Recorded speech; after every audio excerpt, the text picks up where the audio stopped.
경제학 입문 13주차 세 번째 시간 마지막 시간입니다. 자, 이번 시간은 이제 앞선 시간에 그 정보 경제 이론에 대해서 짧게 다루어 봤고요. 이번 시간하고 이제 다음 주차까지 해서 그 행태 경제 이론에 대해서 또 짧게 생각을 해 보도록 하겠습니다. 자, 화면을 공유해 놓고 시작하도록 하겠습니다. 9번째 강의안이고요. 92쪽입니다. 행태경제 이론이라고 하는 거 나옵니다. 자, 그러면 이제 행태경제 이론이란 무엇이냐서부터 생각을 해봐야 되겠죠. 그래서 행태경제 이론이라고 하는 것은 전통적인 경제 이론에 조금 반발해가지고 나온 경제 이론, 새로운 경제학의 분야이다라고 생각을 하시면 좋을 듯 싶습니다. 그래서 전통적인 경제 이론은 모든 경제 주체가 이기적이고 합리적이다라고 하는 기본 가정으로부터 출발합니다. 그래서 자신의 이익을 합리적으로 추구하는 경제인, 이걸 갖다 이제 우리가 흔히 호모 이코노미쿠스라고 얘기를 합니다. 그리고 이런 호모 이코노미쿠스를 전형적인 인간형으로다가 설정해 놓고 분석을 하는 것이 전통적인 경제 이론이다라고 생각을 하시면 좋을 듯 싶습니다. 그래서 두 가지로 생각을 해볼 수 있다는 거죠. 첫째는 이제 합리적이다, 둘째는 이기적이다라고 하는 건데요. 그 합리적이라는 것하고 관련되어 있는 것이 그 호모 이코노미쿠스가 가지고 있는 특징입니다. 첫 번째 특징이 물질에 대한 끝없는 욕망입니다. 그래서 뭐 모르겠습니다. 물질에 대해서 끝없는 욕망을 누구나 다 가지고 있느냐, 뭐 그렇지 않은 사람들도 있을 수는 있겠죠. 그렇긴 하지만 전통적인 경제학에서는 합리적인 경제인이라고 하면 물질에 대한 끝없는 욕망을 가지고 있다라고 이제 가정을 합니다. 전제를 합니다. 그래서 한정된 자원만으로는 이런 욕망을 최대한 욕망을 갖다가 자신이 가지고 있는 끝없는 욕망을 다 채울 수는 없을 수 있겠죠. 그렇긴 하지만 한정된 자원으로 욕망을 최대한 충족시키려고 하게 되고요. 그러다 보면은 한정된 그 자원을 효율적으로 활용해야 하고, 자원을 효율적으로 활용하기 위해서는 이제 합리적으로 판단하고 또 합리적으로 선택하고 합리적으로 행동에 옮겨야 된다. 이렇게 이제 전통적인 경제에서는 설명을 하고 있습니다. 그 다음에 또 호모 이코노미쿠스가 가지고 있는 두 번째 특징은 이기심입니다. 그래서 자신의 이익을 우선적으로 고려하고 타인의 이익 또는 뭐 요즘에 뭐 동물도 중요하고요. 뭐 또 다른 기업들도 중요할 수 있겠죠. 그래서 자신의 이익을 우선적으로 고려하는 것, 이걸 갖다 이제 이기심이다라고 생각해 볼 수 있습니다. 자, 그렇긴 하지만 현실의 사람들은 언제나 자신의 이익만을 맹목적으로 추구하느냐, 그러니까 이기심만 추구하느냐, 그렇진 않다. 그리고 또 경우에 따라선 합리적인 행동 대신에 비합리적인 행동을 한다. 그래서 합리성과 이기심, 합리적이고 이기적이다라고 하는 가정을, 그러니까 이런 전제를 갖다 충족시키지 못하는 사람들도 분명히 현실에 존재한다라고 하는 겁니다. 그래서 1970년대, 벌써 오래됐죠. 한 50년 전인데요. 1970년대 초에 이제 심리학자입니다. 트버스키라고 하는 심리학자, 그리고 카너먼이라고 하는 심리학자가 이런 합리성의 가정이 얼마나 현실에 기초를 두고 있는지에 대해서 연구를 시작했습니다. 그래서 현실에서 사람들은 합리성 또는 이기심, 과는 거리가 있는 여러 가지 독특한 성격을 갖는다라고 하는 사실을 실험을 통해서 이제 밝혀냈습니다. 그래서 여기서 이제 행태 경제 이론이 출발을 하게 되는데요. 그래서 행태 경제 이론은 무엇이냐라고 했을 때 인간 행동의 실제, 그리고 원인, 경제, 사회에 미치는 영향, 사람들의 행동을 조절하기 위한 정책에 관해서 체계적으로 규명하는 것을 목표로 하고 있는 경제 이론이다라고 생각을 하시면 좋을 듯 싶습니다. 그래서 행태 경제 이론에서 주로 이제 규명하려고 하는 것은 사람은 실제로 어떻게 행동을 하는가, 그리고 왜 그렇게 행동을 하는가, 그리고 행동의 결과로 어떤 현상이 발생하는가, 이쪽을 이제 연구하는 것이다라고, 연구하는 분야이다라고 생각을 하시면 좋을 듯 싶습니다. 자, 그러면서 아까 설명드렸던 전통적인 경제 이론의 어떤 그 반기를 들었다라고 생각을 해볼 수 있겠죠. 그래서 행태 경제 이론의 기본 입장은 인간의 합리성 그리고 이기심에 명백한 한계가 있다라고 하는 점입니다. 다시 말해서 행태경제 이론은 합리적인 인간, 이걸 갖다 좀 부정을 하고요. 그리고 이기적인 인간도 좀 부정을 합니다. 그래서 실제 현실에서 보면은 합리적으로 선택을 하지 않는 사람들 굉장히 많이 볼 수 있고요. 뭐 그런 경우를 많이 볼 수 있다는 거죠. 그리고 이기적으로 선택을 하지 않는 그런 경우도 많이 나타날 수 있습니다. 자, 그래서 이런 식으로 해가지고 잠깐 살펴보려고 하는데요. 잠깐만 쉬었다가 잠깐만 끊도록 하겠습니다. 예, 다시 시작하도록 하겠습니다. 약속 시간보다 30분이나 빨리 와가지고요.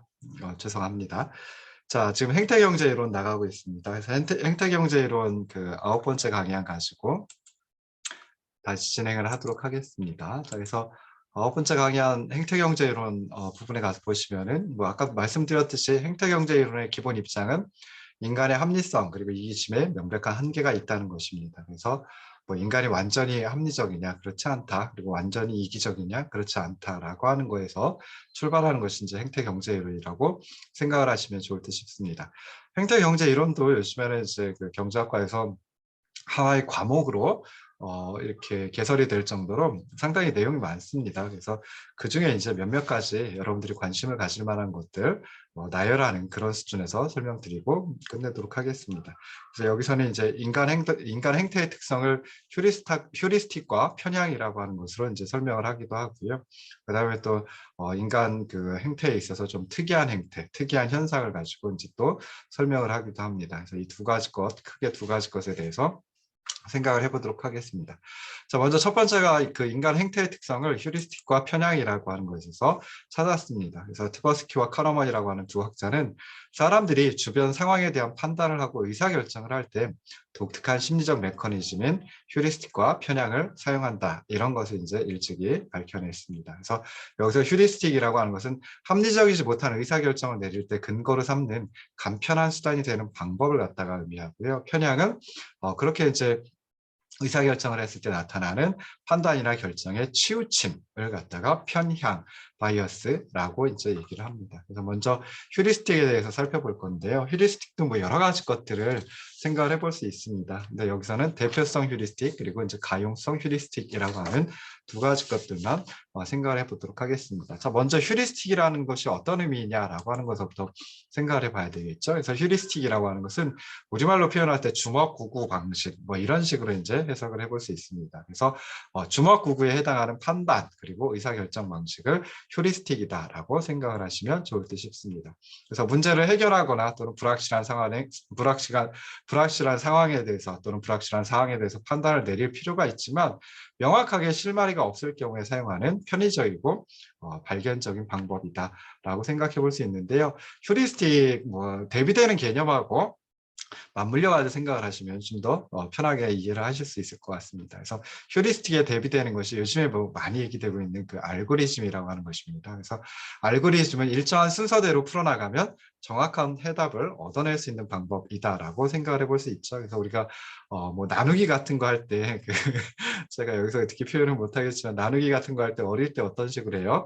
이런 기호를 가지고 하죠. 뭐 예를 들어 가지고 뭐 90일 나누기 7을 한다라고 하면 91 나누기 7 해가지고 이렇게 이제 써가지고 풀어 나가죠. 그래서 이런 방법을 갖다가 이제 장제법이라고 얘기를 하기도 합니다. 그래서 정말 이런 것들을 이제 알고리즘이라고 생각을 해볼 수 있는데요. 그 알고리즘에 대비되는 것이 휴리스틱이다. 그래서 주먹구구 방식으로 판단하고 의사결정하는 것을 휴리스틱이다라고 생각을 하시면 좋을 듯 싶습니다. 그래서 휴리스틱이 그러니까 사람들이 왜 휴리스틱을 통해 가지고 의사결정을 하는지 뭐 그런 것들 갖다 한번 생각해 보면요. 모든 것을 철저하게 따져보고 행동하는 데는 시간도 들어가고요. 그다음에 에너지도 들어갑니다. 그리고 심리적인 비용 뭐 이런 것들도 이제 들어갈 수 있죠. 그래서 여러 가지 상당한 비용이 소요될 수 있다라고 하는 것입니다. 그래서 철저하게 따져보아 생기는 이득, 그러니까 철저하게 따져서 의사결정을 했을 때 발생하는 이득이 굉장히 크지 않는 한 그러면 그냥 간편하게 주먹구구 방식으로 즉 휴리스틱으로다가 일을 처리하는 그런 경향이 나타난다는 거죠. 그래서 철저하게 따져볼 능력 또는 철저하게 따져볼 의욕 뭐 이런 게 없어서가 아니라 그냥 철저하게 따지지 않는 게 오히려 경제적으로 이득이 되기 때문에 경제성의 원칙에 부합이 됐다. 그래서 휴리스틱을 활용한다라고 이제 생각해 볼 수 있습니다. 그 다음에 또 생각해 볼 수 있는 건 어떤 경우에는 철저하게 따져볼 능력이 없어서 휴리스틱에 의존하는 경우도 있을 수 있습니다. 그래서 제한된 인식 능력, 제한된 정보, 제한된 지식 이런 것들을 갖고 있기 때문에 휴리스틱에 의존해서 문제를 처리할 수밖에 없는 경우도 나타날 수 있습니다. 그래서 이런 경우, 그러니까 주먹구구식으로 의사결정을 내리는 판단을 하는 그런 방식을 휴리스틱이다라고 생각을 하시면 좋을 듯 싶은데요. 크게 두 가지 여기서 살펴보도록 하겠습니다. 첫 번째 나오는 것이 대표성 휴리스틱이라고 하는 것입니다. 그래서 대표성 휴리스틱은 어떤 집합에 속하는 사상이 그 집합의 특성을 그대로 나타낸다 라고 하는 의미에서 대표한다고 간주해 빈도와 확률을 판단하는 방식이다라고 생각을 하시면 좋을 듯 싶어요. 그래서 여기서 집합이라고 하는 것은 전체라고 생각을 해볼 수 있고요. 그 집합에 속하는 사상은 부분이라고 생각을 해볼 수 있죠. 그래서 부분을 가지고 이것이 전체의 특성이다라고 판단해가지고 뭐 빈도라든지 확률을 이렇게 나타내주는 방법을 대표성 휴리스틱이라고 얘기를 합니다. 그래서 어떤 사상, 어떤 부분이 그것이 속한 집합, 즉 전체와 유사하다고 생각하는 것을 이제 대표성 휴리스틱이라고 생각하시면 좋을 듯 싶습니다. 그래서 예를 들어가지고 이제 이런 걸 생각해 볼 수 있어요. 그래서 일반적으로 사람들은 특정한 직업을 가진 사람들의 전형적인 특성에 대해서 어떤 선입견을 가지고 있습니다. 그래서 뭐 공학도들 같으면은 대체로 매우 꼼꼼하다. 뭐 이런 그 편견을 가지고 있을 수 있고요. 선입견을 가지고 있을 수 있고요. 운동선수들은 대부분 털털한 성격이다라고 이제 생각하기도 하고요. 그리고 은행원들 같으면은 숫자에 박다. 뭐 이런 선입견을 갖고 있는 경우가 많이 있습니다. 그래서 어떤 사람이 외향적이고 털털하고 좀 섬세함이 떨어진다, 꼼꼼하지 못하다라고 하면 그러면 이 친구는 엔지니어나 은행원보다는 아마 운동선수에 가까울 거야 라고 생각하기 쉽습니다. 그래서 이렇게 어떤 사람에 대한 묘사가 특정 직업의 전형적인 특성을 얼마나 잘 대표하고 있느냐에 의해서 그 사람의 직업을 짐작하는 경우가 많은데요. 이러한 짐작의 방식을 대표성 휴리스틱이라고 얘기를 합니다. 자, 다른 걸 한번 가지고 생각을 해볼까요? 그래서 제가 그냥 짧게 질문을 한번 해봤습니다. 그래서 자, 린다라고 하는 여성이 있습니다. 31세의 독신 여성이고요. 거침이 없고 매우 밝은 성격입니다. 그녀는 대학에서 철학을 전공을 했고요. 그 다음에 대학생 때 차별과 사회 정의 이런 문제에 깊은 관심이 있었고 또 반핵 시위에도 참여를 했다라고 합니다. 자, 그러면 린다는 지금 어떤 사람일까? 라고 했을 때 보기를 두 가지로 들었습니다. 은행원이다. 그리고 두 번째, 여성운동에 적극적인 은행원이다. 라고 했을 때 여러분들은 어디에다 답을 할 것 같아요? 은행원이다 라고 하는 것을 어떻게 보면 더 큰 집합을 갖다가 정말 얘기한다라고 생각해 볼 수 있죠. 그리고 여성운동에 적극적인 은행원은 은행원의 부분집합이라고 생각해 볼 수 있습니다. 자, 그러면은 당연히 여성운동에 적극적인 은행원이면 은행원에도 속하는 거죠. 근데 우리는 앞에 질문해 보시면은 31세 독신 여성 그리고 성격이 좀 거침없고 밝다 그리고 철학 전공했고 학생 때 차별과 사회 정의 문제에 깊은 관심이 있었고 또 반핵 시위에도 참여했으니까 이제는 31세가 된 지금은 여성 운동에 아주 적극적인 그런 은행원일 것이다 라고 대답을 하는 경우가 많이 있습니다. 그래서 실제로는 그렇지 않을 수도 있죠. 학생 때는 그렇게 열심히 운동을 하다가 좀 학생 운동을 한다든지 하다가 지금은 그냥 조용히 자기 삶을 살아가는 그런 은행원일 수도 있습니다. 근데 질문의 여러 가지 것들 보고서는 이제 여성운동에 적극적이다라고 하는 것까지 이제 정말 짐작을 하는 거죠. 그래서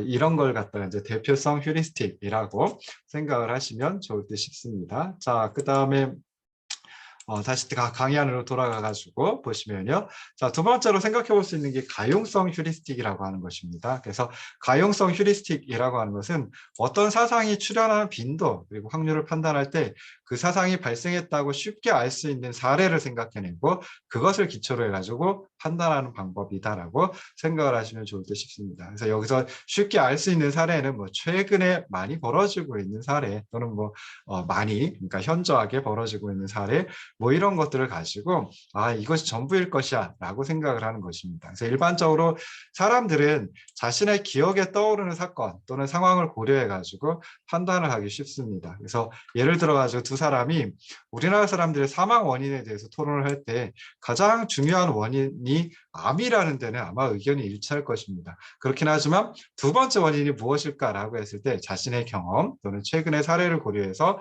뭐 교통사고 아니면 뭐 심장질환 뭐 이런 식으로 해가지고 이제 의견이 갈릴 수도 있다라는 거죠. 그래서 교통사고가 중요한 사망 원인이라고 답한 사람은 최근에 교통사고로 인해 죽은 경우를 뭐 많이 보았다든지 아니면 뭐 주변 사람들의 친한 분이 교통사고로 돌아가셨다든지 그런 기억을 통해 가지고 교통사고가 두 번째로 중요한 사망 원인일 거야라고 이제 답을 한다라는 거죠. 근데 심장 질환이 중요한 사망 원인이라고 답한 사람은 아마도 최근에 주변의 지인 중에서 심장 질환으로 인해 죽은 경우를 기억하고서 이제 답을 할 가능성이 높다라고 하는 것입니다. 그래서 요 그 가용성 휴리스틱 같은 경우에도 한번 그 다른 질문을 통해 가지고 살펴볼까요? 그래서 이제 이런 질문을 볼 수가 있습니다. 정말 뭐 비슷한 질문인데요. 자, 타살과 자살 중에 어느 것이 더 많을까? 그러니까 사망 원인 중에 타살이 앞순일까, 자살이 앞순일까라고 했을 때 우리는 매일 신문을 통해 가지고 살인 사건 같은 거 많이 이제 정말 보고 듣고 하게 됩니다. 신문이라든지 언론이라든지 뭐 유튜브라든지 이런 걸 통해 가지고 타살에 대해서 많이 듣죠. 뭐 최근에는 자살도 이제 많이 나오기도 하고 자살 관련된 기사라든지 그런 뭐 언론 보도도 많이 나오고 그러니까 자살도 사망 원인 중에 앞순위일 거야라고 생각할 수도 있지만은 대부분은 아마 타살이 자살보다 사망 원인 중에 앞순위일 거라고 생각을 하기 마련입니다. 자, 그런데 제가 2015년 걸 한번 우리나라의 사망 원인 순위를 갖다가 살펴봤습니다. 그래서 10만 명당 몇 명이냐라고 했을 때 자, 1순위는 암입니다. 그래서 10만 명당 150.8명 이 암으로 다 이제 돌아가신다고 얘기를 합니다. 그리고 두 번째가 심장 질환입니다. 그래서 55.6명이고요. 세 번째가 뇌혈관 질환입니다. 48명이고요. 네 번째가 폐렴 28.9명이고요. 자살이 사망 원인 중에 5위였습니다. 그래서 26.5명이고요. 타살은 10위권 밖에 있습니다. 그래서 아예 제가 이런 조사를 갖다가 검색을 해봤을 때 타살은 아예 나오지도 않았었거든요. 그럼에도 불구하고 이런 질문이 있을 때 타살과 자살 중에 어느 것이 더 많이 발생할까요? 라고 질문을 했을 때 신문에서 많이 보는 게 타살이니까 타살이 자살보다 더 많이 발생할 거야 라고 이제 답을 한다. 이것이 이제 가용성 휴리스틱에 의해서 우리가 이제 판단을 하는 것이다라고 생각을 해볼 수 있습니다. 자, 그럼 다시 원래 강의 안으로 돌아가 가지고요. 자, 이렇게 보면은 휴리스틱에 거의 모든 사람들이 휴리스틱에 의존해서 현실을 파악하고 의사결정을 합니다. 그러다 보니까 휴리스틱을 통해서 판단하고 의사결정을 하고 하다 보면은 이제 현실에 대한 오판으로 이어질 수 있다라는 거죠. 그래서 연구 결과에 따르면 휴리스틱에 의한 판단이 아주 초보적인 통계적 법칙에도 어긋나는 경우가 많이 나온다라고 하는 거 또 연구해 가지고 밝혀내기도 했습니다. 자, 그래서 이런 거 한번 생각해 볼까요? 예를 들어 가지고 소설의 내적 분량에는 한 2,000단어 정도가 들어가는데요. 그럼 그 중에서 7문자로 된 단어, 영어 알파벳으로 한 것입니다. 그래서 영어 소설 중에 내적 분량 2,000단어 이렇게 봤다 그랬더니 그중에 7문자로 된 알파벳 7개로 된 단어 중에 첫 번째 어미가 ing로 끝나는 단어, 두 번째 6번째, 그러니까 7문자로 된 단어 중에 6번째 문자가 n인 단어의 수를 묻는 질문을 했다라고 합니다. 그랬을 때 어미가 ing로 끝나는 단어는 평균적으로 13.4개라고 하는 답을 답변을 갖다가 얻었고요. 그 다음에 6번째가 n인 단어의 수, 요 묻는 질문에 대해서는 답한 사람들의 평균이 4.7개라고 답을 했다라고 합니다. 자, 그런데 가만히 보시면요.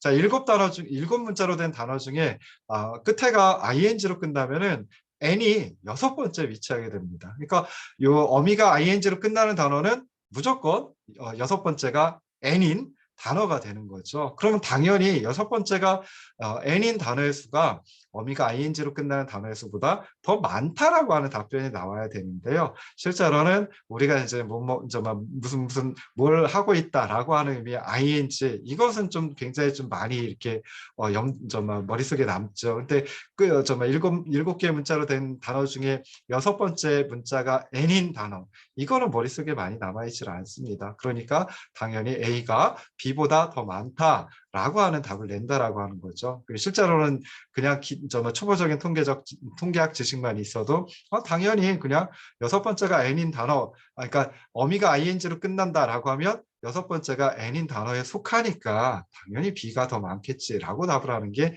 이게 맞는데요. 그런데 실제로는 이 휴리스틱에 의해서 그렇지 않다. 어미가 ing로 끝나는 단어가 더 많다. 이런 식으로 이제 답변을 한다라고 하는 거. 이게 이제 휴리스틱 통해 가지고 의사결정을 할 때 그때 좀 오판을 할 수 있는 그러니까 잘못된 선택, 그러니까 바람직하지 못한 합리적이지 못한 선택을 할 수 있다라고 하는 그런 걸 설명을 하고 있습니다.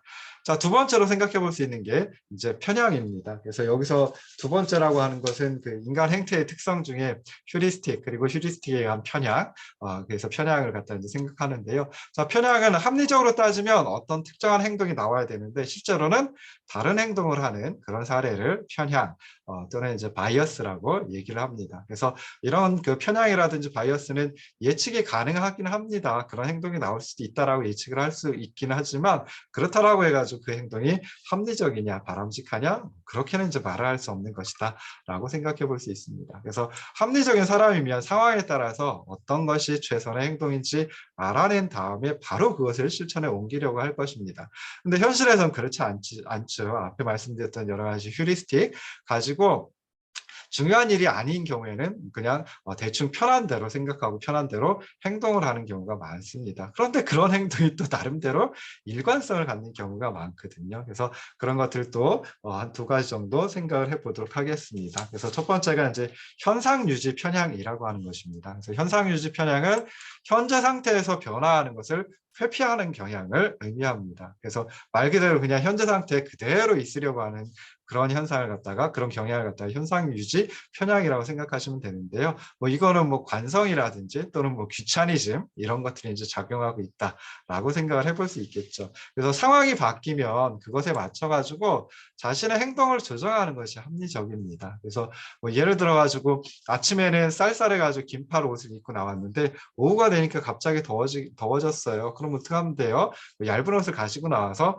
갈아입는다든지 하면 되죠. 또는 뭐 아침에 얇은 옷 위에다가 점퍼를 입고서 나와서 뭐 저기 막 오후가 되면은 더워지니까 점퍼를 벗는다든지 하면 됩니다. 근데 그런 옷 갈아입는 작은 수고를 아끼려고 공연히 땀을 뻘뻘 흘리고 다니는 그런 경우를 많이 볼 수 있는데요. 이것이 이제 현상 유지 편향이다라고 생각해 볼 수 있고요. 어떻게 보면 정말 그냥 보면은 명백하게 정말 비합리적이다라고 생각해 볼 수 있죠.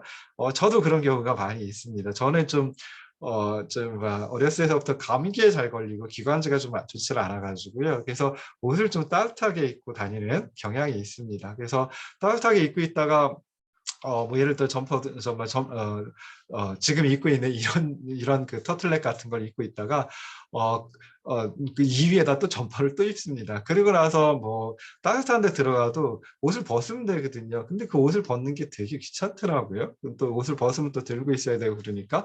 그래서 그냥 계속 정말 입고 있으면서 뭐 땀을 펄펄 그 흘린다든지 하는 그런 정말 현상 유지 편향이 좀 많이 나타나기도 합니다. 자, 그다음에 또 생각해 볼 수 있는 건 지금은 이제 온라인 강의로 하고 있지만은 오프라인 강의를 한다라고 하면은 학생들이 대체로 늘 앉는 곳에 앉는 경향이 나타납니다. 그래서 뭐 제가 가끔 얘기를 하거든요. 좀 앞자리에 나와서 앉아주세요. 그래서 제가 수업을 들으시면 훨씬 좋습니다. 뭐 저기 뭐 더 많이 집중해가지고 잘 듣게 되고요. 그러다 보면 나중에 뭐 시험도 잘 치르고요. 그리고 성적도 좋고요. 뭐 합니다라고 아무리 말을 해봤자 소용없습니다. 뒷자리에 앉는 학생들은 계속 뒷자리에 앉고요. 또 앞자리에 앉는 학생들은 또 앞자리에만 계속 앉는다든지 뭐 그럽니다.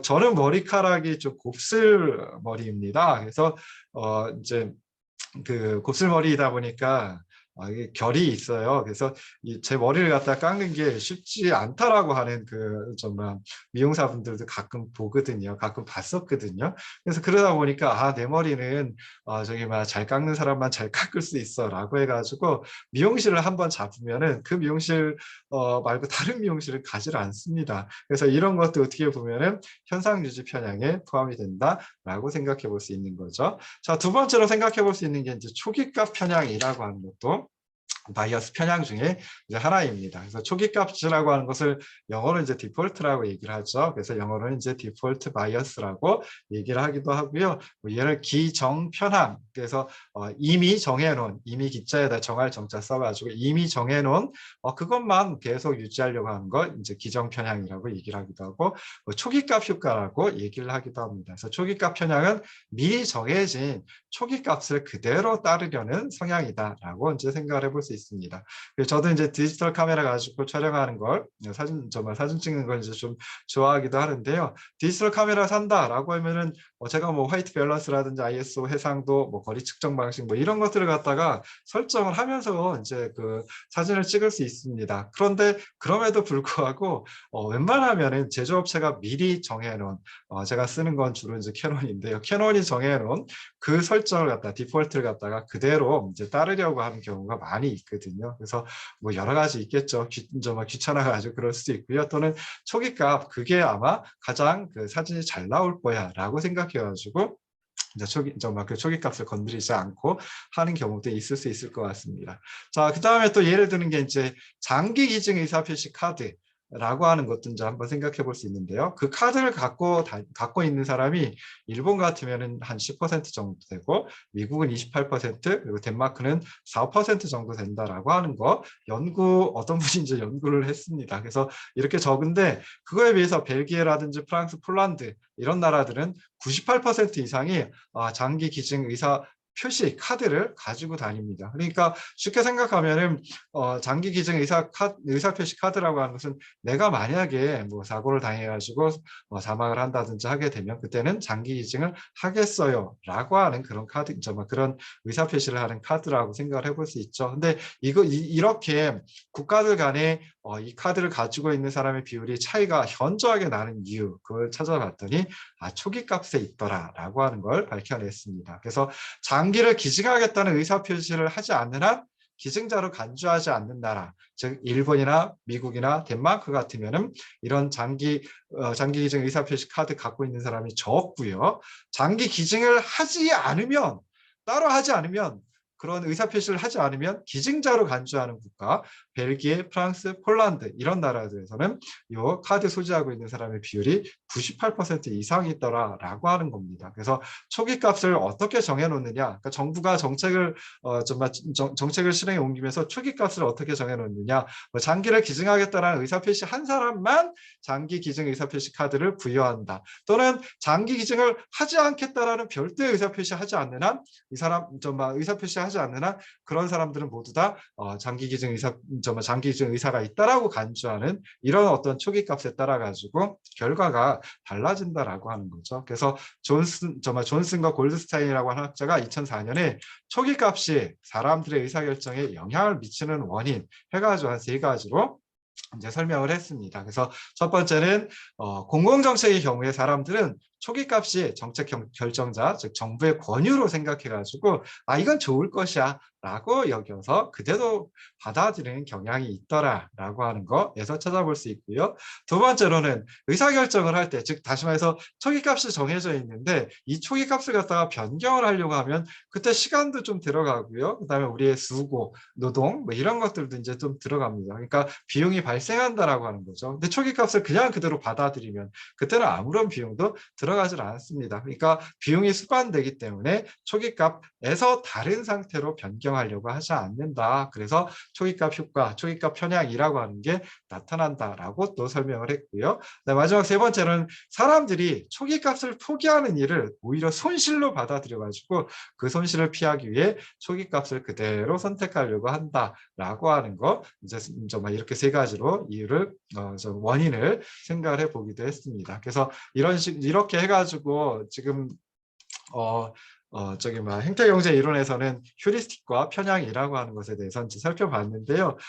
글쎄 뭐 어떤 체계를 가지고 설명을 드린 것은 아닙니다. 그렇긴 하지만은 뭐 휴리스틱 중에 대표성 휴리스틱, 그리고 가용성 휴리스틱, 그리고 편향 중에 현상 유지 편향, 그리고 초기값 편향, 뭐 이것들은 저 행태경제 이론에서 나오는 모든 것은 아니고요. 그냥 대표적으로 한 두 가지 정도씩 한번 소개를 해드려 봤습니다. 이것들 말고도 계속 실험을 통해 가지고 여러 가지 휴리스틱 그리고 여러 가지 편향들 이제 밝혀내고 있습니다. 그래서 사람들은 이렇게 간단하게 의사결정을 하는 것을 더 좋아하더라. 그러다 보니까 정말 이상한 어떤 판단을 이상한 의사결정을 하기도 하더라라고 하는 거, 요 행태경제 이론에서 휴리스틱과 편향 가지고 또 설명을 하고 있다라고 하는 거 생각해 보시면 좋을 듯 싶습니다. 자, 경제학 입문 13주차 강의는 여기까지 하고 마치도록 하겠습니다. 14주차 강의에는 이 정보경제, 행태경제 이론 나머지 부분 잠깐 하고요.